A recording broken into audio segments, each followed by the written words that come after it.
découverte, Hugo Cheral. Allez, rangez vos guitares, rangez vos vestes du Hellfest, puis que je crois qu'aujourd'hui ce n'est pas dans le thème. Mais oui, vous le savez, à 17h15, chaque mardi, nous recevons Hugo. Bonsoir Hugo. Salut mec. Comment va ? Bah écoute bien, tranquillou. Eh bien magnifique. Bon, bah alors il fait beau quoi. Voilà. C'est le printemps. Eh ouais, Voilà. le printemps, tiralire. Salut à toi, cher Guillaume et cher auditeur de Sun, qui te dit comme moi que chaque mardi qui passe, tu vieuxis et tu moisis un peu plus. Tempus fugit, le doute m'habite. Cette parenthèse existentielle refermée, si je te dis aujourd'hui Guillaume comme ma pyramide en deux, Clo-Clo et pas vieux, tu me réponds? Bah du coup Claude et le jeune. Oui, Claude Lejeune, exactement. J'avais zappé celui-là. Claude Lejeune qui naît vers 1530 à Valenciennes, actuellement est malheureusement plus connu pour son club de foot que pour ses compositeurs médiévaux. Valenciennes donc qui appartenait encore à cette époque aux Pays-Bas et que Louis XIV finit par annexer en 1678. On pense que Claude Lejeune se serait formé à la musique dans l'une des nombreuses maîtrises de cathédrales de la région.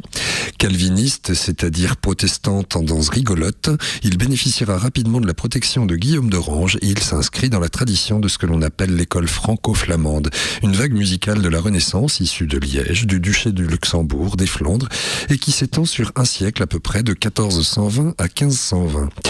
Guillaume Dufay, Gilles Binchois, Aubrecht, Josquin des Prés, Ockeghem, tout ça c'est un peu le même crew.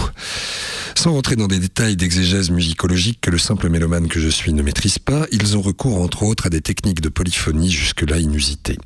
C'est en 1556 que Claude Lejeune se fait connaître à Paris et YouTube n'existe pas encore.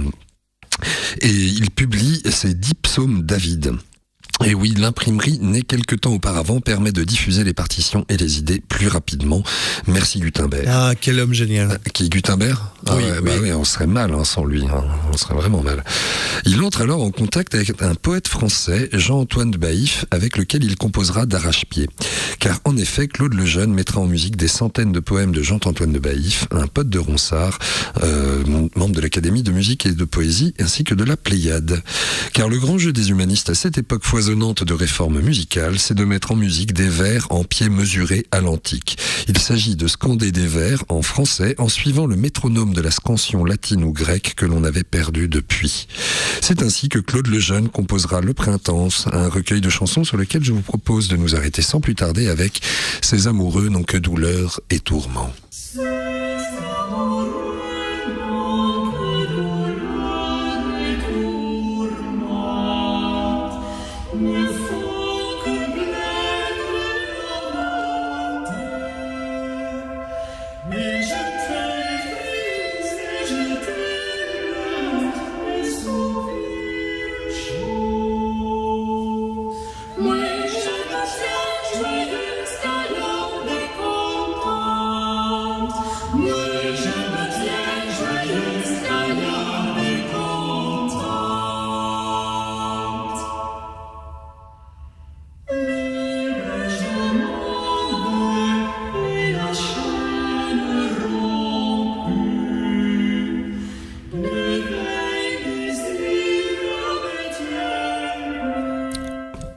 C'est mignon, hein. Ça t'a plu ? C'est beau. C'est pas trop Hellfest, ça. Ça me fait virevolter dans les airs. Ah, tu virevoltes dans les airs.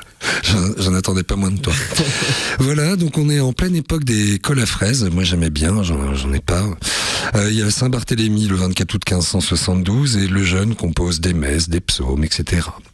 Il devient le chef de file du monde musical français, tandis que Roland de Lassus fait de même en Allemagne. Ces deux hommes, un peu homologues, travailleront ensemble très longtemps à partir de 1571.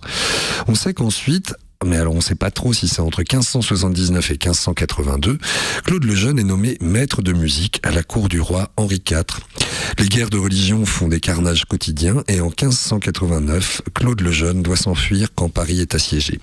Arrêté à la porte de Saint-Denis, il ne doit son salut qu'à l'intervention d'un ami catholique, Jacques Mauduit, membre aussi de l'Académie de poésie de Jean-Antoine de Baïf.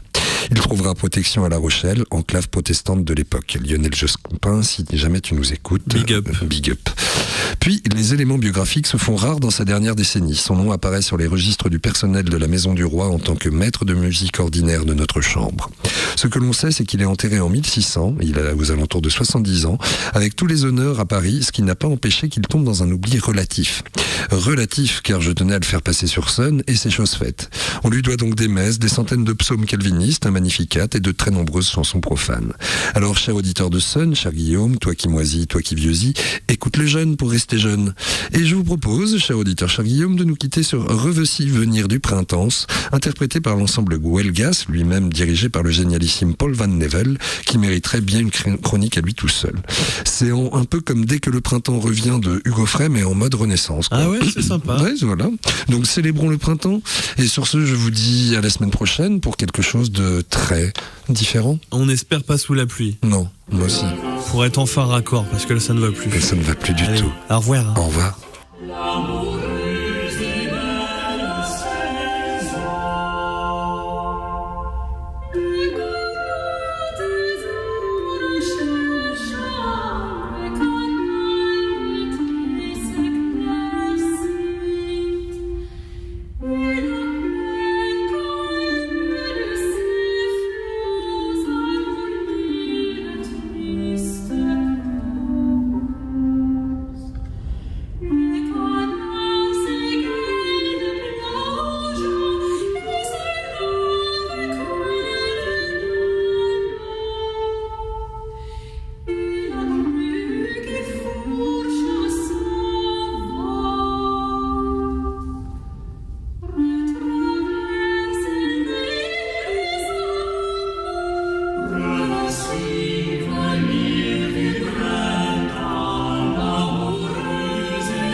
No.